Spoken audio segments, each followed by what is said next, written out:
What's good mga master? Magandang araw sa ating lahat. Samahan nyo nga pala ako sa weekend ganap po dyan mga master. First drop natin sa JRS para magpadalang 3 slides. Bound to Ilocos nga to. Salamat lakay sa pag-order. After natin dyan, lilipat naman tayo sa LBC para magpadala naman ng frat shirt sa bread. Ship to Barangka, Marikina nga to mga master. After natin dyan, umuwi tayo saglit ng bahay mga master kasi may naghihintay na tropa. Pinapa-estimate niya kasi itong Adidas niya mga master, kaso sabi ko malala na, kailangan ni full rig glue. Salamat din sa pagbisita mo dito sa bahay lakay. Kaalis nga ng tropa natin mga master, bali may nag-inquire din sa Jordan 4 Pine Green natin. Ang buyer nga pala dito master, taga Dubai pa, pero isiship ko na lang daw sa asawa niya sa Bulacan. Sarado nga pala yung LBC Tibag dyan mga master, kaya lilipat ako dito sa JNT. Pinasecured at double box ko nga pala yung sapatos dyan mga master para iwas hassle. After natin dyan mga tol, punta tayo sa Loving Mother para sa deep cleaning. Deep cleaning lang tol, no?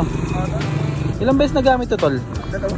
Ito naman nag-bleed yung ano niya no tol. Ito talaga kulay nito tol? Tol. Tol, para makabalik ka brother. Thank you. Ingat.